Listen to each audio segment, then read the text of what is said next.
Hello, good morning, everyone. Happy to be here and glad you could join us. As is our practice with any of our work, we begin by acknowledging the land we are on. Especially, I came as an immigrant, and at the Regional Diversity Roundtable acknowledges that the land on which we are located, Mississauga, stand and has been home to various indigenous nations, including the Mississaugas of the Credit First Nation, the Haudenosaunee Confederacy, and the Huron-Wendat and the Wyandot nations for thousands of years before us. The Regional Diversity Roundtable is dedicated to the path of reconciliation and striving to address historical and current injustices and creating inclusive spaces for Indigenous peoples.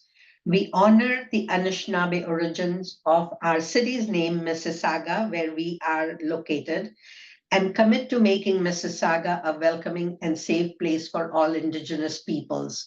And that extends to the region of Peel and Halton, where we are undertaking this work today. And I encourage you to put in the chat your Indigenous land, if it is different from what I have shared. And you might be joining us from many places. So please feel free to join and share what Indigenous land you are on. Sarah, if you can move to the next slide, please. A very quick introduction was provided by Angelica. Thank you, Angelica, for those kind words.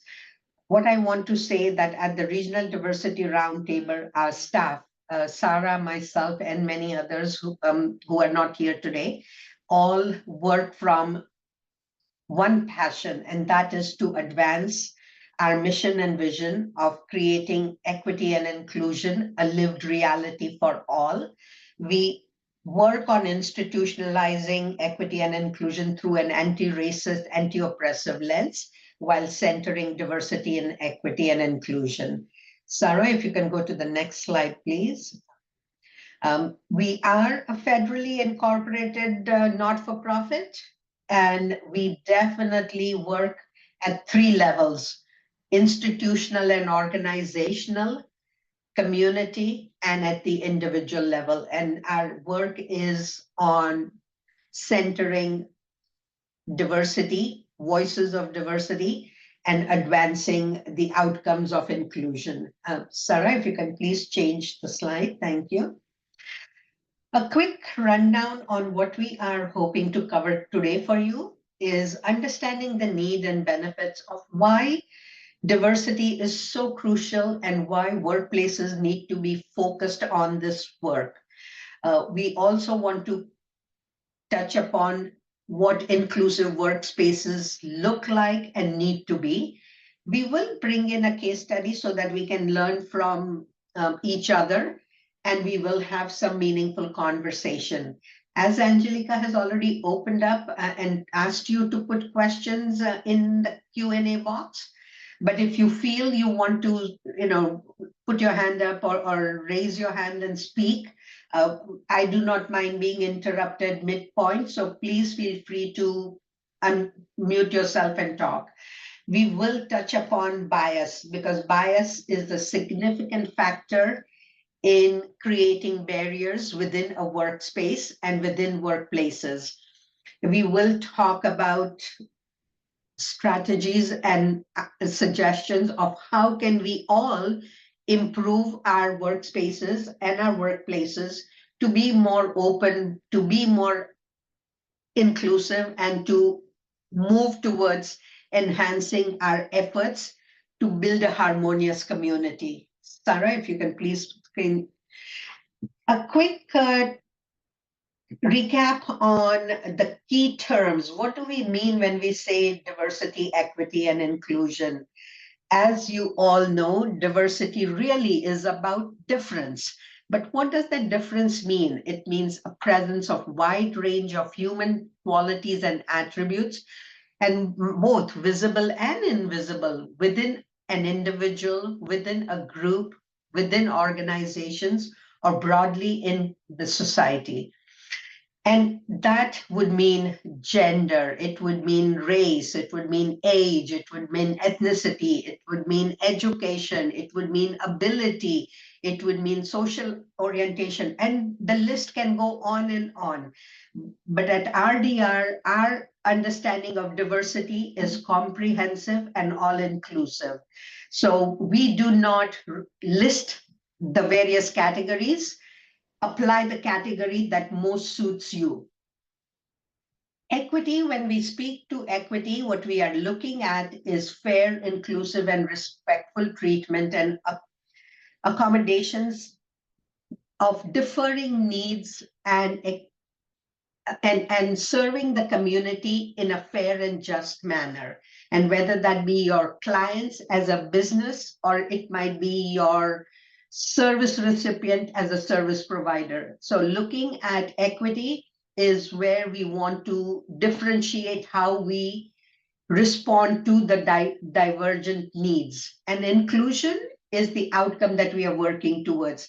It's about creating an environment where people have both the feeling and the reality of belonging and are able to achieve their full potential and are able to participate fully and with trust and with respect.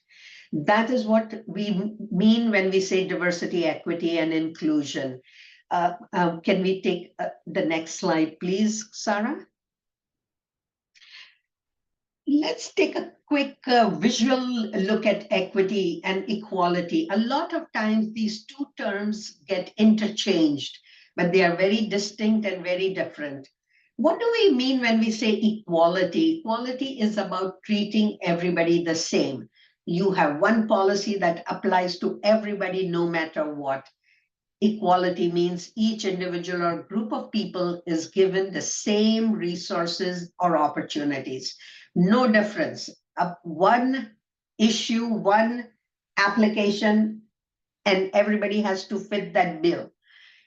What does equity, where does that differentiate? And equity recognizes that each person has a different circumstances and allocates the needed resources and opportunities for those individuals experiencing barriers to reach an equal outcome. So the focus on equity is about the outcome. It is about ensuring that you take into account that certain individuals, certain groups, certain peoples face additional barriers and obstacles in any situation. It might be in terms of a workplace, it might be out in the community, it might be a race as or on a track field as the image shows. If we were to put obstacles, it is going to slow the pace. So looking at the issue of equal and equity, please remember that while we may have certain practices that are created with equal in mind, it does not serve everybody equally. And so the concept of equal, great as an ideal, extremely unfair in terms of what societal norms have created in terms of the us and the them. Next slide, please, Sarah. Again, let's take a look at why do we need to take diversity and inclusion as a priority in the workplace. But before we go there, we want you to take a quick poll. And so, Sarah, if you can put the poll in the chat, or maybe, you know what, I've got that in place. And let's see. Folks, I've just put the poll in the chat. If you can quickly complete that poll, I'll give you a minute. There are 3 simple questions. And it should not take you long to finish.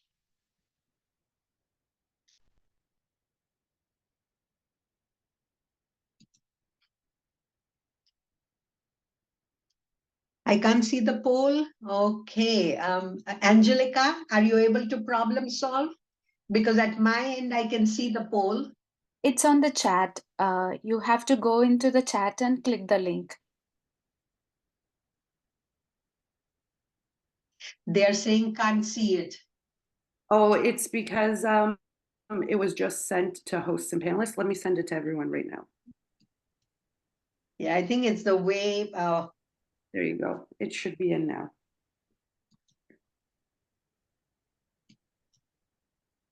Folks, are you able to see it?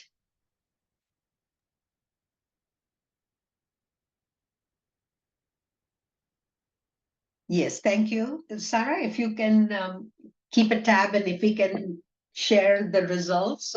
Yes, yeah.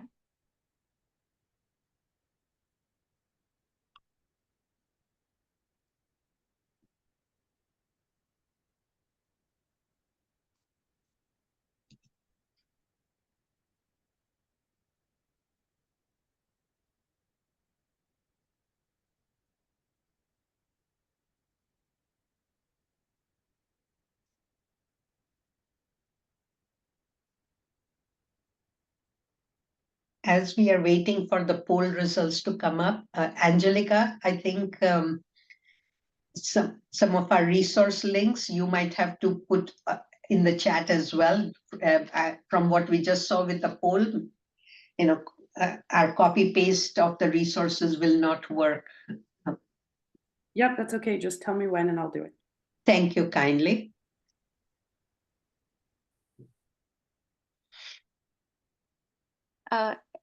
I have here 11 people's response. Do we need more time to complete the poll, or? No, let's share what we have for now, Okay. so that we don't take longer than necessary. We only have an hour with each other. Okay.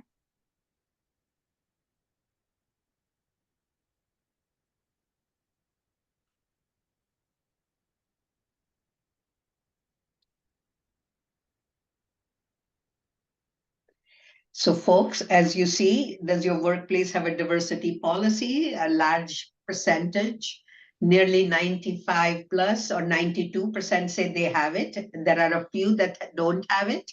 Can we go to question 2? And is your workforce reflective of the community that you serve?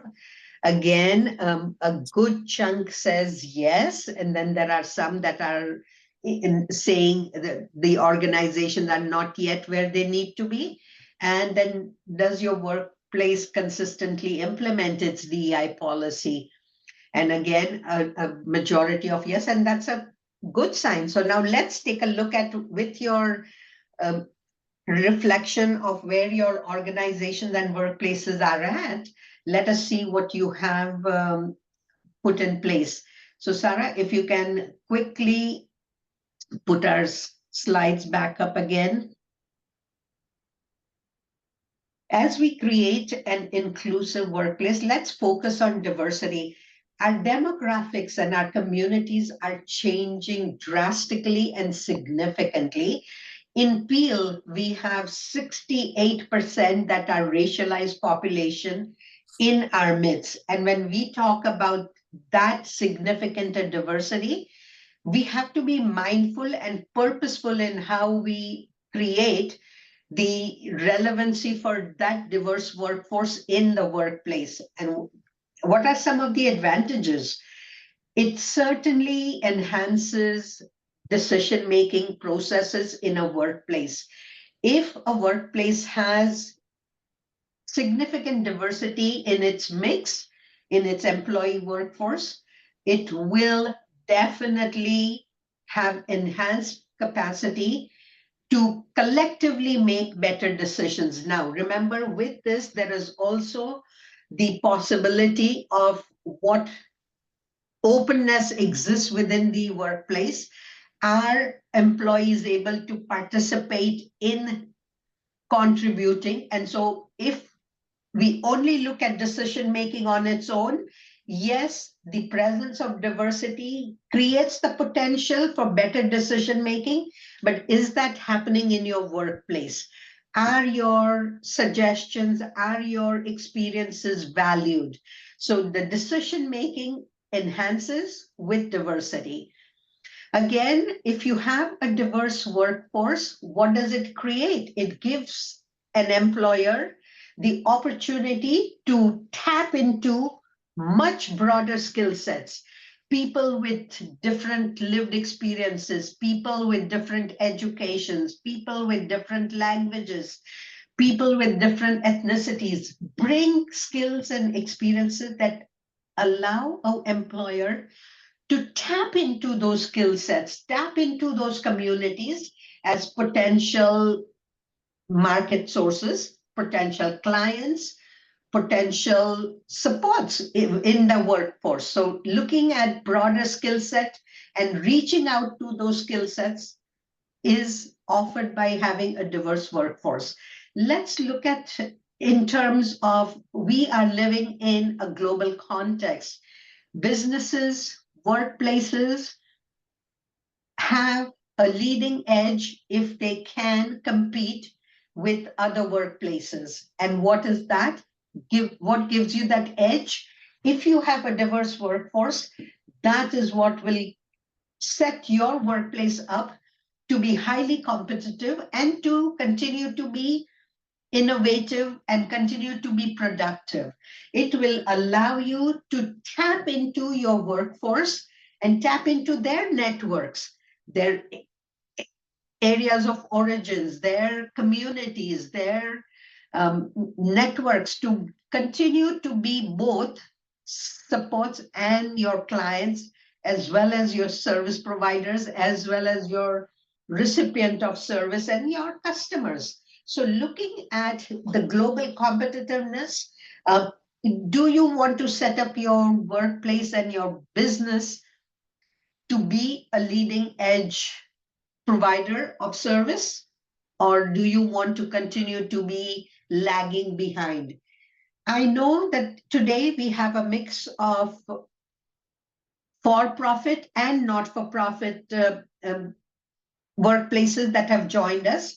And in terms of not-for-profit, what it gives you an advantage of is to create a client base that will be diverse, that will be building up your reputation for service, that will give you and your brand a name that will take you further. And that opens up wider doors for you as a business. It opens up opportunities for better funding, more branches, looking at successful returns. And so looking at the diversity in the workforce as an advantage gives you very many benefits. Productivity increases when employees are feeling that they are heard, they are respected, they can work in a healthy environment, their productivity increases. Their loyalty to the employer and the employment increases. You allow for innovations to emerge and have a mind and have a flow that enhances your ability to be creative, ability to develop new ideas, new strategies, new programs. So looking at diversity is a strength. Sarah, if we can move to the next slide, please. What really creates the benefits of an inclusive workplace? And remember what we have said at the start, that inclusion has to be not just a concept and an idea, but it has to be a lived reality as well. And so if a workplace is truly inclusive, it enhances opportunities for collaboration and teamwork. Employees will get along better. There will be minimized friction. There will be minimized conflicts.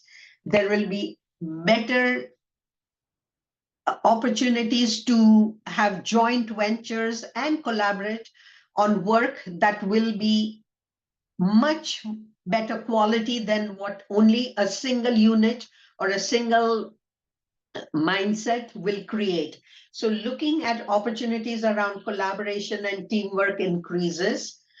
I've already spoken to innovation and creativity, so I'm not going to repeat myself. But what it also creates is an employee well-being. The environment is healthier. There is no stress or minimal stress, and people are thriving. People respond to each other better. There is much more collegiality, and folks will contribute towards the positive work environment that enhances the outcomes. And so, looking at a healthy workplace culture is an added bonus when we have an inclusive workplace. Looking at the satisfaction and performance, it sufficient research exists to show that when a workplace is inclusive, it definitely employee satisfaction, employee performance goes up the scale. It definitely creates a leading edge work. Um, People do not want to leave your workforce. If folks are happy, if folks feel respected, if their diverse perspectives, diverse experiences are valued and used and utilized in a workplace, that gives the job satisfaction, but it also keeps the employee working in that workplace and not wanting to leave at the first opportunity that they would get outside. All of the inclusive workplaces create a progressive mindset.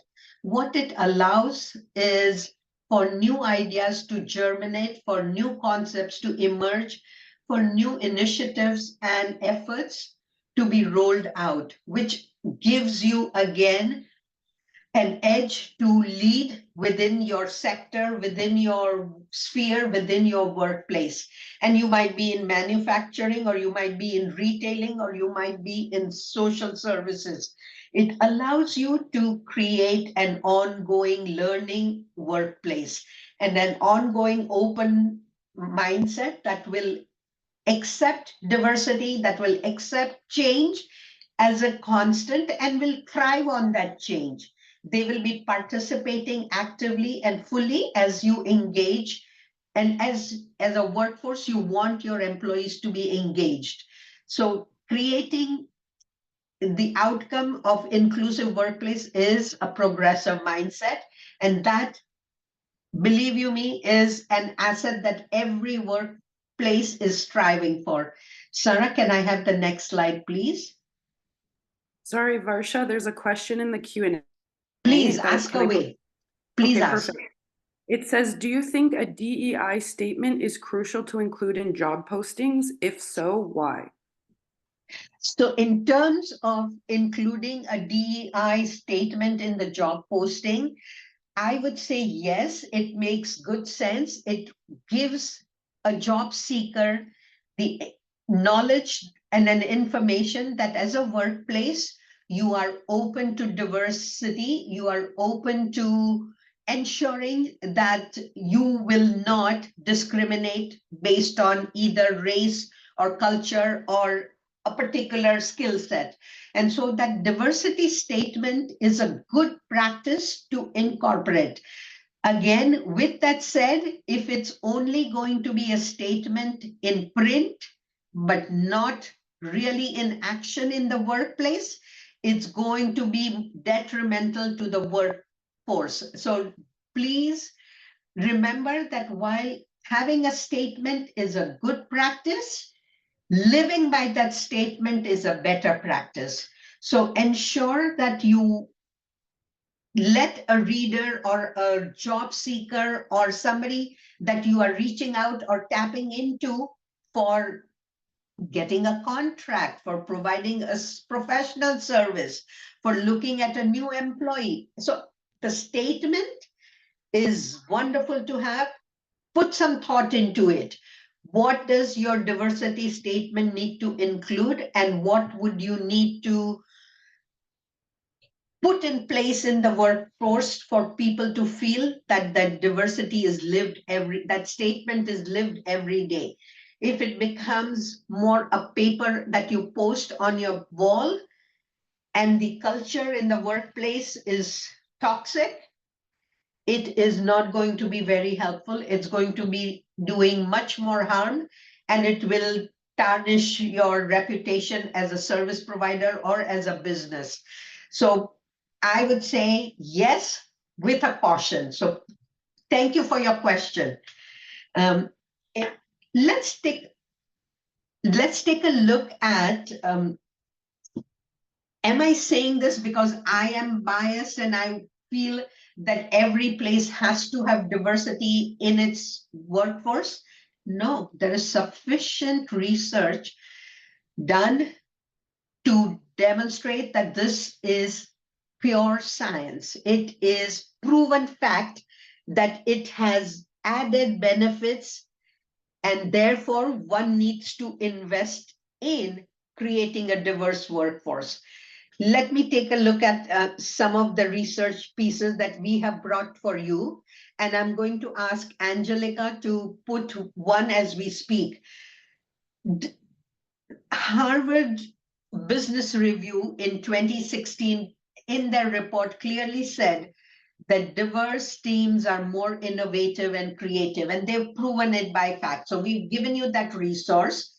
And I've already spoken about how, diverse people with lived experiences and education that could be global or local will add a new way of doing and thinking to any problem. So whether it be a practical problem, whether it be a hypothetical problem, or whether it be a real problem on the manufacturing line, looking at solving those issues generates greater ideas and greater solutions if you have multiple perspectives. Single perspective solutions in today's global world are not your best advantage. So Harvard study, please take a look at it at your convenience.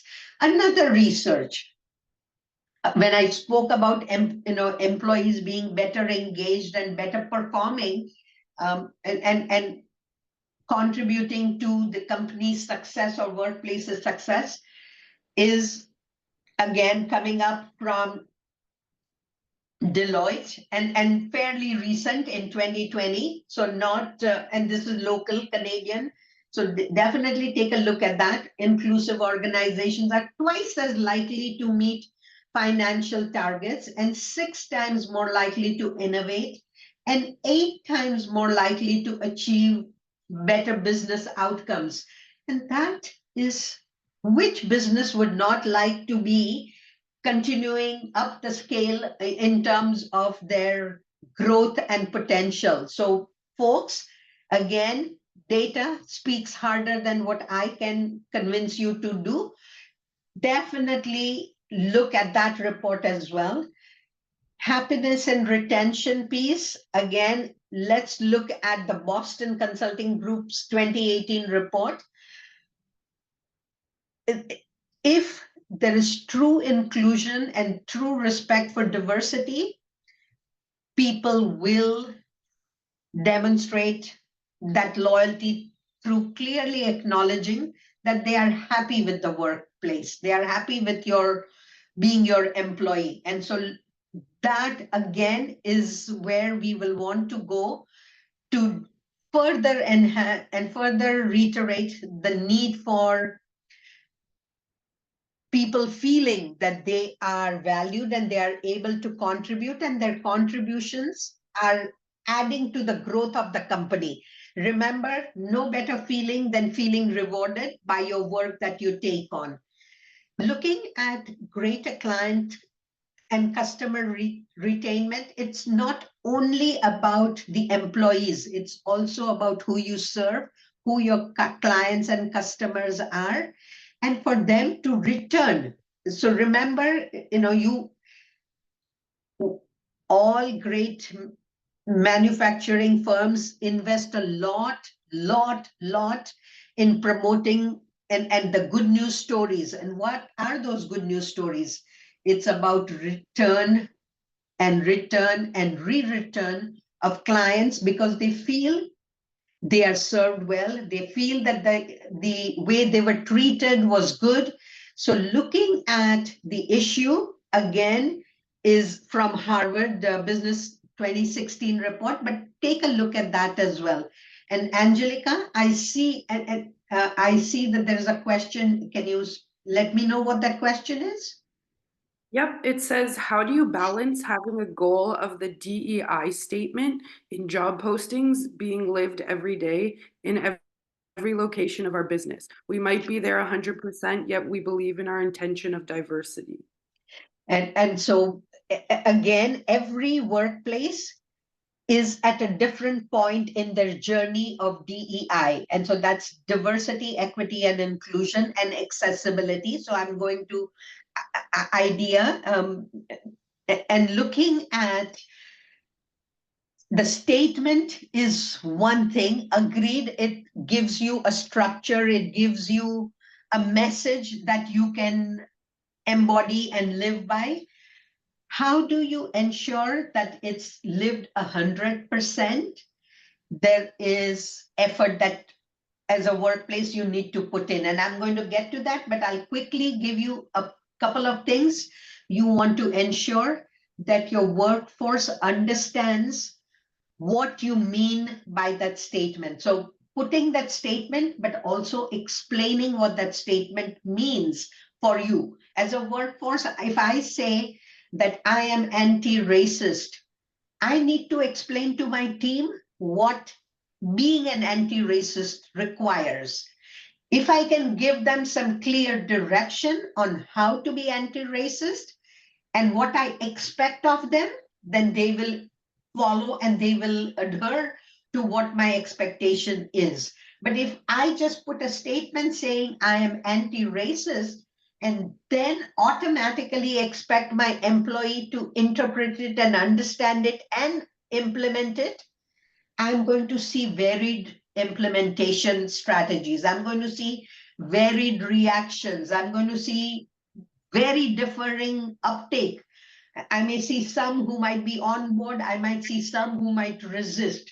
So when you are going to rely on a statement, let that statement not only be for you to understand and interpret, you need to communicate what that interpretation is for you so that there is no misunderstanding, there is no misinterpretation, and there is the expected adherence to that commitment. So remember, folks, the commitment has to be clearly articulated.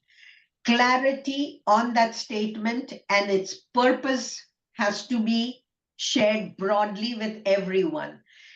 If the older employee force knows what the history was in its creation, but if a newer employee does not know what it means, again, you are having a disconnect. And so looking at the continuity or an ongoing nature of this work is what I'm going to get to in a minute. But that I cannot emphasize enough that as a workplace, as a service provider, you want to take the time to ensure that all that are your stakeholders. So whether it is your workforce, whether be it your leadership, whether be it your clients, whether be it your customers, whether be it your service providers, whether be it your volunteers, all clearly understand what do you mean by that statement. So folks, those statements are great, but that statement has to mean the same for everyone. So message it well and message it with clarity. Sarah, can I have the next slide, please? And Angelica, I'm hoping you put all the resources in the chat for people to connect and link to. Yes. One more research. Thank you so much, Angelica. Now, one more research that I want to quote, and this is McKinsey in 2023, and this is very recent, says teams lower in ethnic and gender diversity are 66% less likely to outperform financially on average. And in today's day and age, what business, what workplace, what service provider can take that chance to perform 66% less than capacity? or not get a return on your finances that you invest in at a 66% lower than what you have the potential to achieve. Folks, again, these data are not just pulled from anywhere. There is substantiated facts behind it. If we do not heed the need of the day in terms of creating a workforce that centers accessibility, diversity, equity, inclusion, social justice, we are going to be left behind. Sarah, can I have the next slide, please? Again, we've talked about why diversity, equity, and inclusion and accessibility are a must for any workplace. But now let's look at what kind of a culture do we have in a workplace that supports the work that we want to take on. And when we say culture, what do we really mean by that? It's about a set of predominant attitudes and behavior that are characterized by a group or an organization or a workplace. And these culture roots go deep. Culture roots go deep. We are humans. We see things, we make meaning of it, we learn from experiences, both positive and negative, and culture is a strong force. If a workplace culture is not positive, believe you me, you will spend a lot of time undoing things. You will be constantly required to mediate on issues, conflicts, disagreements, pulling at each other, and that's what you want to avoid. What do you want to do to create an inclusive workplace culture? First, your values and beliefs. Are you creating a workplace where values are clearly articulated and which guide everyone well, and which also has the ability for people to question if some things are inappropriate? If a value in place is about discrimination, does your workplace have a culture where somebody can challenge that particular value and say, no, we are not on the right track? And so looking at values and beliefs is critical in creating that workplace culture that is inclusive. You also want to take into account the norms and practices. I have come across many workplaces where I've heard, but we've always done this. But because we've always done this does not make it right in today's current context. So look at what are your norms and practices and redefine them if you need to. I'm not saying go in and change everything, but do take stock of what norms and practices guide your work. You definitely want to ensure that those are supportive of your outcomes of equity and inclusion. So definitely monitor, track, pay attention to your practices, behaviors, and attitudes.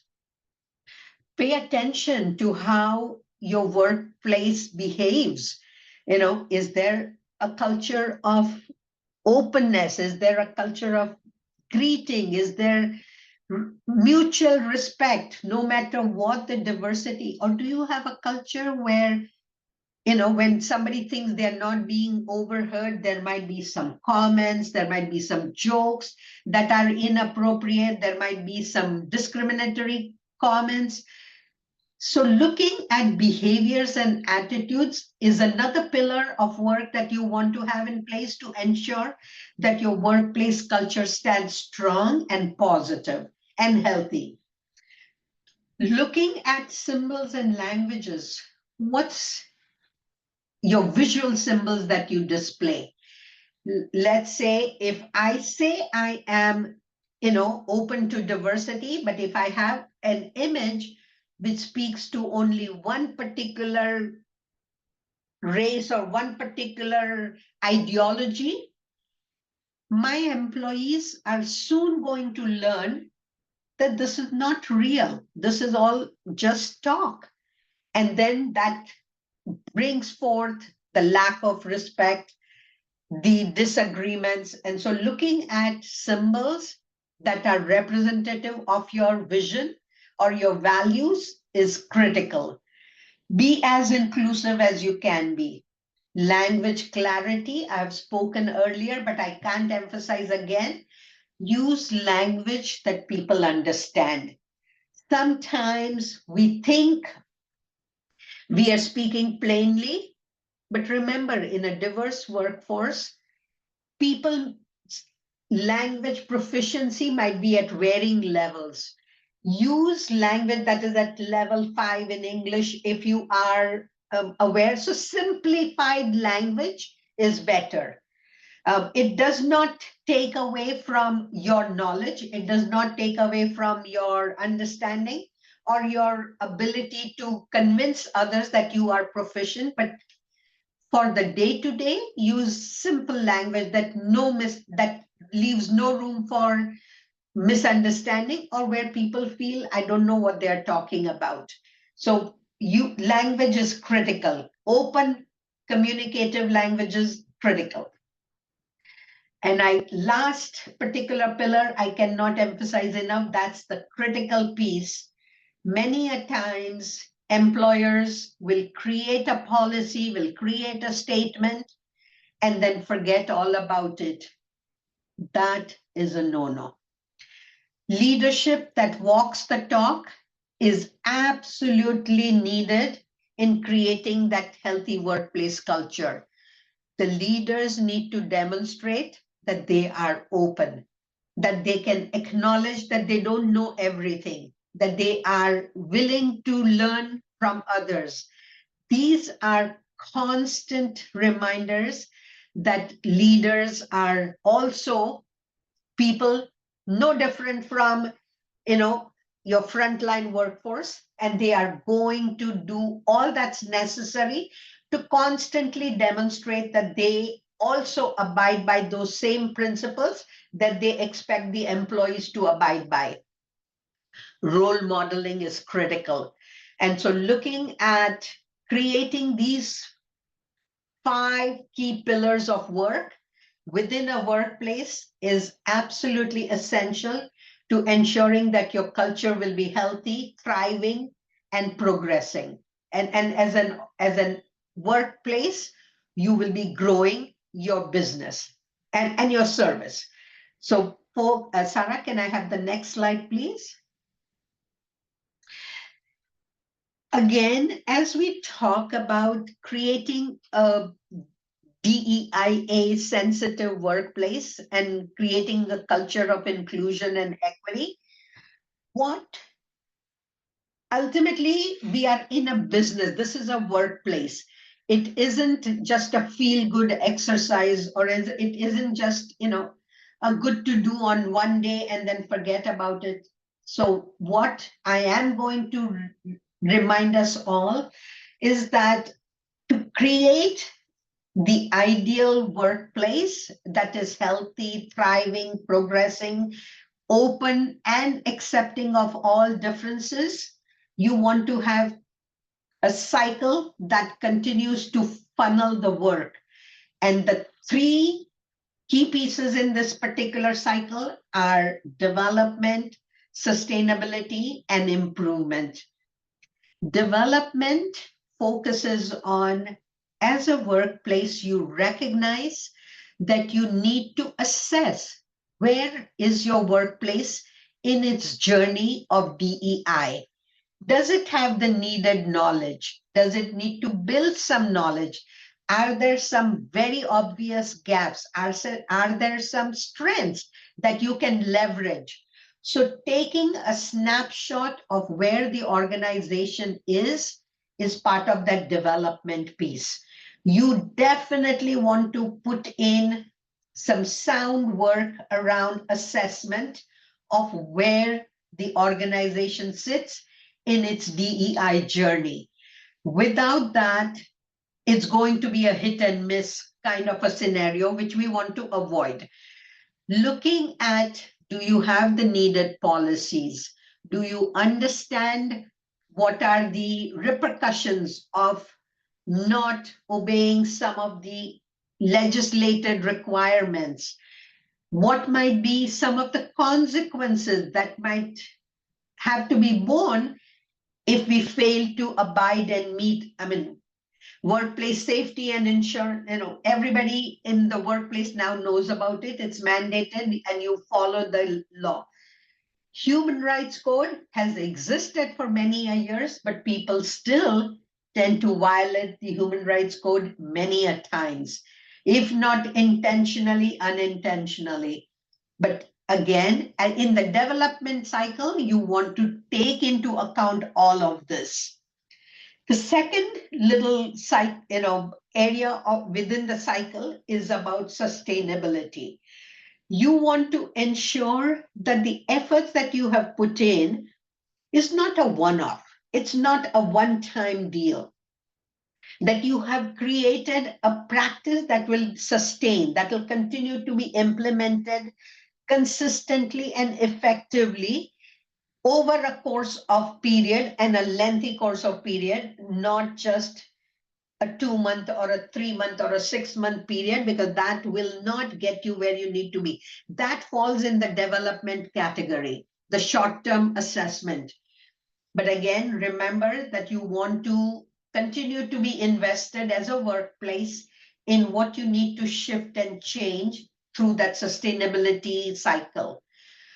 And last but not the least is about investing in improvement. Constantly innovate, constantly get better, constantly look at what is the recent change. And the issues in the environment are changing constantly. We adapted to COVID, but now we need to also adapt to what is expected in the global world to be a competitive edge, to be a business that will take you further. So let's continue to stay up to date on research, up to date on what is the changing practice.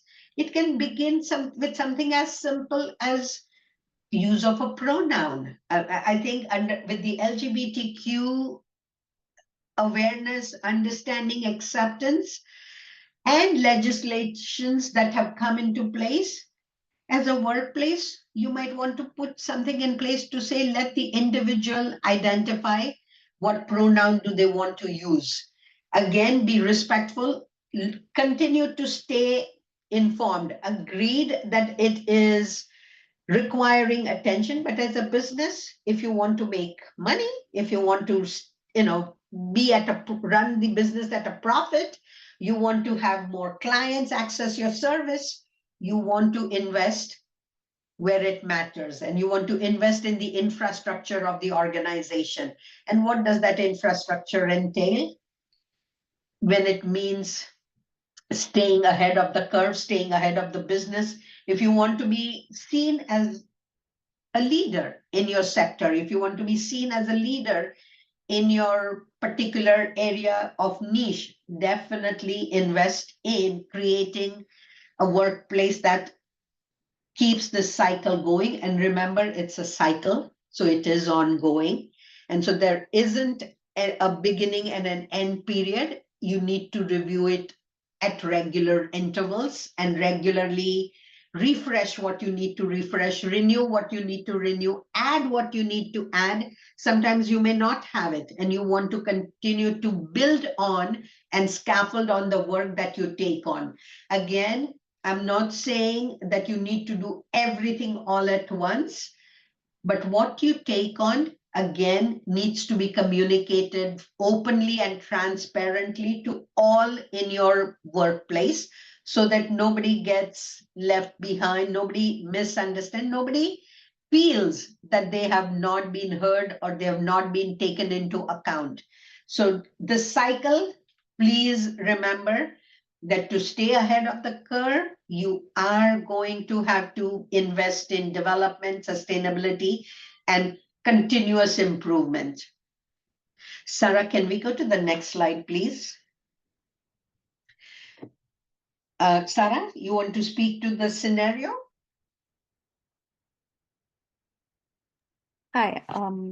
So let's just analyze a situation where a company's existing materials are not outdated and lack inclusive language and perspective. In such situations, how we can develop a better strategy, how we can resolve the situation. First, of course, analyze the gap. We need to look at our existing material and figure out what is missing actually. This means checking for outdated language and examples that don't represent everyone. For example, as Varsha mentioned earlier, um, outdated materials might use language that is not inclusive of LGBTQ plus identities, or it does not acknowledge the experiences of employees from racialized groups. So, without updating, employees might not be equipped with the knowledge and skills needed to address modern workplace issues related to diversity and inclusion. This could lead to misunderstanding, microaggressions, missed opportunities to create an inclusive culture. So, uh, how we can resolve this? Getting first step is assess with your employees. Getting feedback from employees will help understand where we are falling short, and then develop an action plan. We'll create a plan to update these materials. This include inserting inclusive languages like instead of using he or she, you can use they, them, their, and all. Diverse examples, adding examples that reflect different backgrounds and experiences. This makes sure everyone feel included and valued. Second one is sustainability. Ongoing maintenance. Once the materials are updated, we'll set up a regular review process. This means checking in periodically to make sure the content stays relevant and current with the latest DI practices. That is very important. And the final one is improvement. Continuous For the continuous improvement, we'll keep getting feedback from your employees, engage with all your stakeholders about the training and the updates. This helps us to know what is working and what is not working and what needs more adjustment. We'll also stay updated on new DI research and trends to keep materials fresh and effective. And for Thank you. the long term changes, finally, we'll make updating materials regular part of your annual review process, annual feedback process. This way, DE training remains a key focus and adapts to any changes over time. Over to you, Varsha. You can continue with Thank that. you, Sarah. So again, the example that we took was about training material, but we wanted to apply that cycle that we spoke about. And I had this case study where we have borrowed from Insurance Corporation of British Columbia, and in terms of how that as a workplace wanted to advance and have more representative workforce, but they also wanted to create possibly a healthy work environment where they built a mentorship program. There are many examples of mentorship programs benefiting, so I'm not going to go at length today on this one.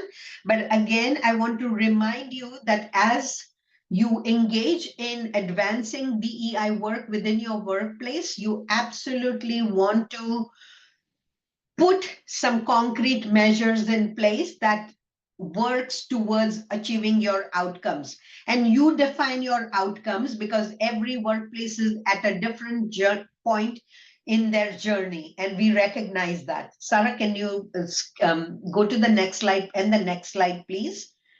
A key factor in the work that we take on diversity, equity, and inclusion as it relates to workplace, a huge piece that plays out is bias. And bias really is a preference or a prejudice for or against something or someone, and it can influence judgment and decision making. And bias is both implicit or explicit. And explicit means that you are aware of your bias, but you still continue to do it. Sometimes it comes from a point of malice and it harms, and it's very visual. Whereas the implicit bias is something that you are unaware of, you are unconscious about, and yet you react, yet you act out, yet you behave based on that bias, which impacts your decision and it impacts your performance, both. And so, in terms of bias in a workplace, it's absolutely critical that we pay attention to this, especially in a workplace, in terms of recruitment, in terms of promotions, in terms of, who we favor, who we do not favor, what do we value, what do we not value, what skill sets we will not consider, what attitudes we value, what attitudes we will see as problematic. All these are rooted in bias. And Sarah, can you move to the next slide, please? I want to ensure that we do pay attention to bias. And this is a very quick video. Please pay attention.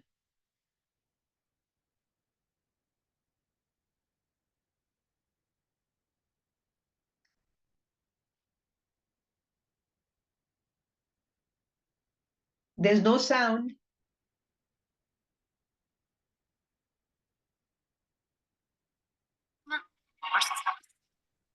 Here's a test.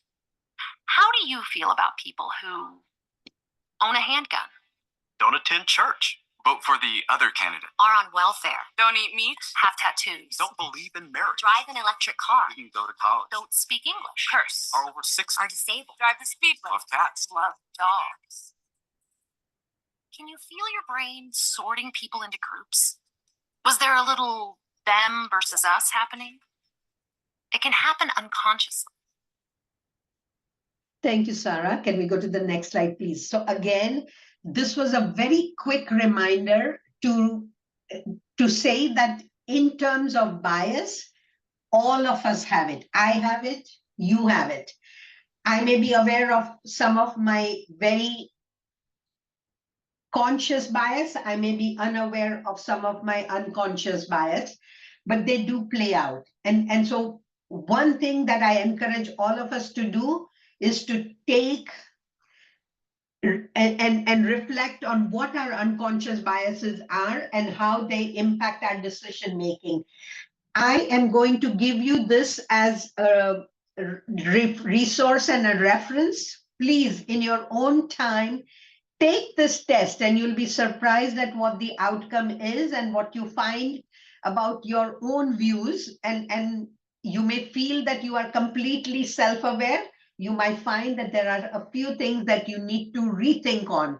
So in your own time, I'm going to encourage you to take this Harvard Education implicit bias test, and there are very many categories that you can choose from.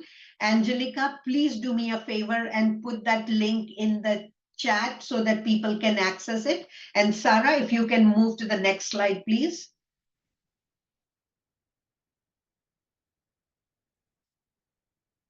Sarah.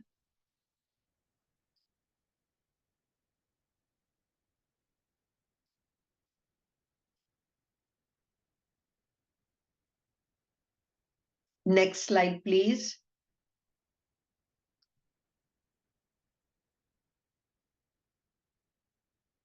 I'm sorry, just a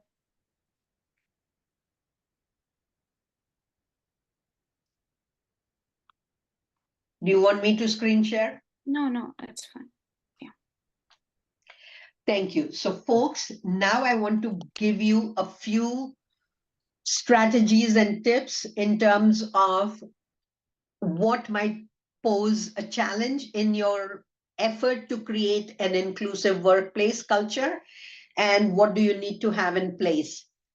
First, biases will exist, biases will come up, biases will be demonstrated by individuals, whether be it leaders, whether be it frontline staff, or whether be it middle management. Please challenge those bias. Whenever you come across one, be aware of it, challenge it.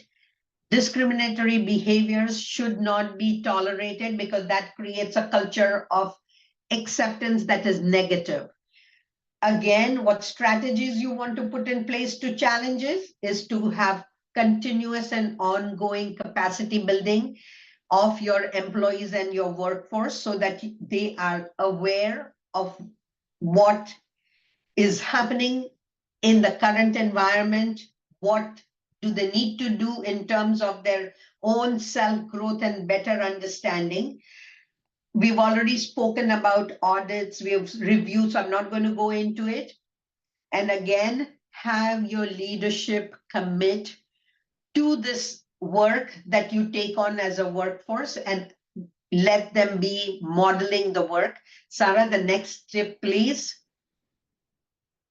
The second one is about communication. I cannot emphasize enough the impact this has. You definitely want to create inclusive communication, language that is inclusive and not discriminatory, or which is not favoring one over another. Be attentive listener and encourage participation. Again, utilize your skills that you have within your workforce. I've already spoken about the pronouns. I'm not going to go there. Respect cultural differences. People, when they come with their full selves at work. What are their cultures? What are their traditions? What are their practices? And are they able to share that openly in a workplace is critical. Create a safe environment where people do not feel that they have to hide their identities. That's absolutely critical. Sarah, the third one, please.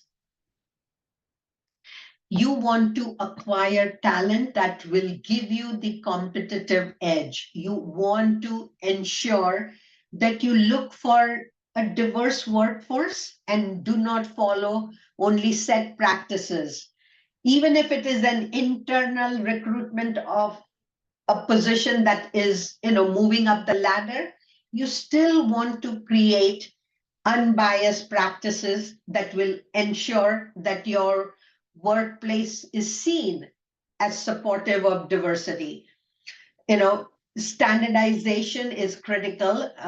Looking at varying your outreach processes is critical. Looking at a diverse pool of candidates is critical. So go to the fourth one, Sarah. Again, the work on DEI is not a single individual leading at the front and everybody sitting back. This is a team effort and it needs to be played as a team. And so constantly engage in some consultations, conversations. It can be a lunch hour conversation. It can be an issue-based conversation. It can be a problem-based conversation. But be open, be transparent, don't be hesitating to talk about it and create practices that encourages others to do the same. Can you go to the next slide, please? Speak up against discrimination, speak up against practices that are inappropriate, speak with and on behalf of groups that might have lost their voice because of historical inequities. Do not do so without their knowledge.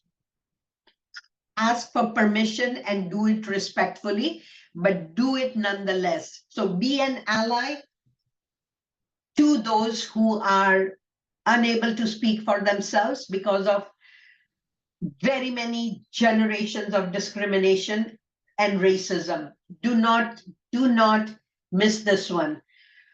Sarah, can we go to the next one, please? I want all your workplaces to be future ready. I want to ensure that you see the value in investing in creating DEIA supportive workplaces. and that you are committed to ongoing learning and continuous capacity building. You want to build resilience within your workforce and your workplace, and you definitely want to drive innovation and creativity. These are three factors that will give you that leading edge in creating an equitable and inclusive workplace. And Sarah, go to the next slide, please. Again, in this work, there is a role for each and every one of us. So leadership, what their role is, they definitely need to lead this work. They definitely need to enforce this work. They need to be committed 100%. Management, they need to support the team. They need to be the liaison between the employees and the leadership. They definitely want to problem solve right away and not let things percolate. They definitely want to be aware and informed. So their capacity and knowledge has to be at a much better level than what it is now. So be invested in that. Use dialogue as a means, and then at the employee or at the individual level, do your bit. Whether it is to be an ally, whether it is to speak up, whether it is to bring an idea that is missing from the workplace, continue to be actively participating and engaging and contributing to the growth of the workplace. Sarah, can you go next, please? And folks, that was what we had for you within the time that we were given.